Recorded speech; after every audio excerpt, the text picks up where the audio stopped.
نحمدہ ونصلی علی رسولہ الکریم بسم اللہ الرحمن الرحیم۔ السلام علیکم ورحمۃ اللہ وبرکاتہ۔ ناظرین کرام، بخاری شریف کی حدیث نمبر 1 لے کے آپ کی خدمت میں حاضر ہیں۔ حضرت سیدنا عمر بن خطاب رضی اللہ تعالیٰ عنہ اس حدیث کے راوی ہیں۔ فرماتے ہیں میں نے نبی صلی اللہ تعالیٰ علیہ وسلم سے سنا، آپ نے فرمایا انما الاعمال بالنیات، عملوں کا دار و مدار نیتوں پر ہے۔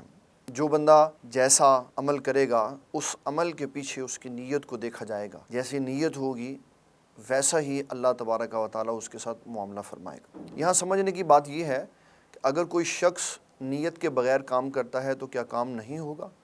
اس کا قطعی طور پر یہ معنی نہیں ہے، بلکہ اس کا معنی یہ ہے کہ اللہ تبارک و تعالیٰ نیتوں کی وجہ سے ثواب عطا فرماتا ہے۔ اگر کسی شخص نے کوئی کام کیا اور اس کام کے اندر اس کی نیت اخلاص اور للہیت کی تھی تو اللہ تبارک و تعالیٰ جل جلالہ اس کو کثیر ثواب عطا فرمائے گا۔ اور اگر اس شخص کے اس کام میں دکھلاوا اور ریاکاری تھی تو کام تو اس نے کر لیا، کام ہو بھی گیا، لیکن اللہ تعالیٰ جل جلالہ اس کو ثواب عطا نہیں فرمائے گا۔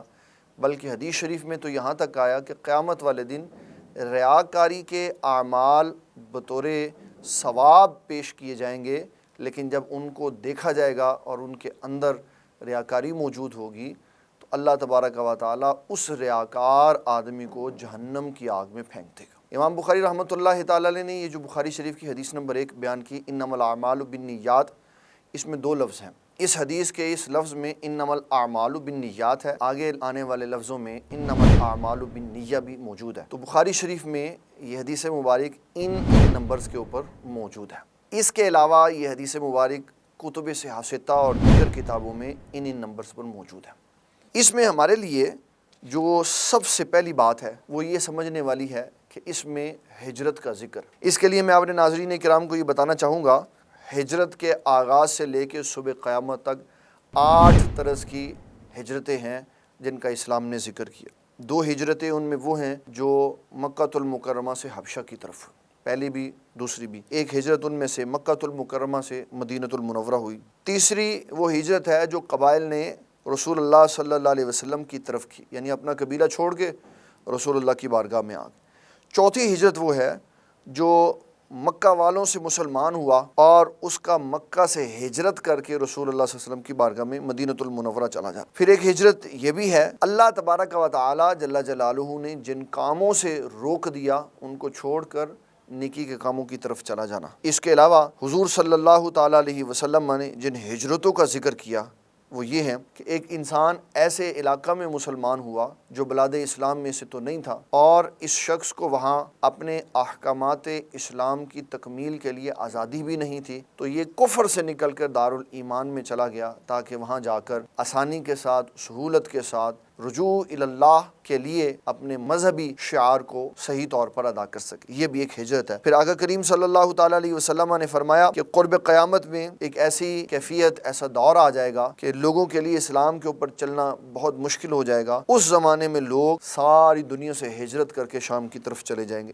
یہ وہ فتنوں کا زمانہ ہوگا جس کا ہم بخاری کے آنے والی حدیثوں میں ذکر کریں گے۔ پھر نبی صلی اللہ تعالیٰ علیہ وسلم کا یہ فرمان عظیم بھی ہمارے سامنے ہے کہ آقا کریم صلی اللہ تعالیٰ علیہ وسلم سے فتح مکہ کے بعد کسی نے پوچھا حضور ہجرت کے بارے میں کیا حکم؟ تو نبی صلی اللہ علیہ وسلم نے فرمایا ہجرت تھی، فتح مکہ کے بعد ختم ہو گئی۔ اور پھر اس حدیث کے اس حصے کو ہم دیکھتے ہیں کہ اس میں ہجرت کا ذکر ہے۔ پھر ہم نے یہ بھی سنا کہ آقا کریم صلی اللہ علیہ وسلم نے فرمایا قرب قیامت میں بھی ہجرت ہوگی۔ ان سب باتوں کو جب ہم ملائیں گے تو پتہ چلے گا ہجرت 2 طرز کی ہے۔ ایک وہ ہجرت ہے جس کا کرنا واجبی ہے، یہ تب ہے جب اسلام کے احکامات عمل پیرا کرنا مشکل ہو جائے، اور جب سہولت آ جائے، آسانی آ جائے، راحت آ جائے تو پھر وہاں ہجرت کرنا وجوب سے نکل کر استحباب میں آ جاتا۔ آج استحبابی کیفیت ہے، پہلے وجوبی کیفیت تھی فتح مکہ سے پہلے، اور قرب قیامت میں یہ پھر وجوب کے درجے میں چلی جائے گی کہ لوگ اپنے شہروں سے نکل کر شام کی طرف ہجرت کریں گے۔ تیسری بات اس میں سب سے اہم یہ ہے کہ جو شخص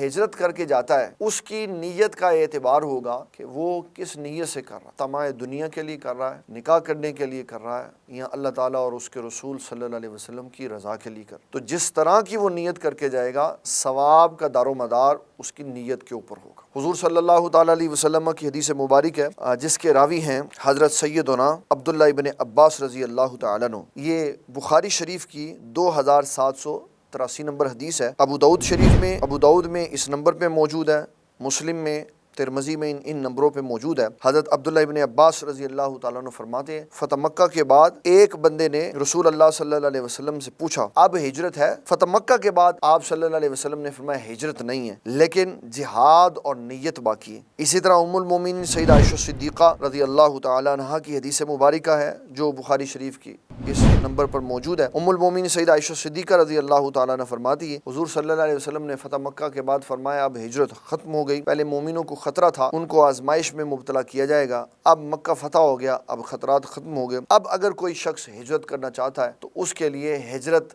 وجوبی ختم ہو گئی، اب نیت اور جہاد ہے وہ جہاد کر سکتا ہے۔ اسی طرح ایک حدیث حضرت ابن مسعود کے حوالے سے ہے، یہ بھی بخاری شریف کے، بخاری اور مسلم کے انہی نمبروں پہ موجود ہے کہ ابن مسعود نے اپنے بیٹے کو کہا آؤ دونوں چل کے رسول اللہ صلی اللہ علیہ وسلم کی بارگاہ میں ہجرت کے اوپر بیعت کرتے۔ رسول اللہ صلی اللہ علیہ وسلم کی بارگاہ میں حاضر ہوئے تو آپ نے فرمایا ہجرت پہ بیعت ختم ہو چکی ہے، اب اسلام پہ بیعت ہے اور جہاد پہ بیعت ہے۔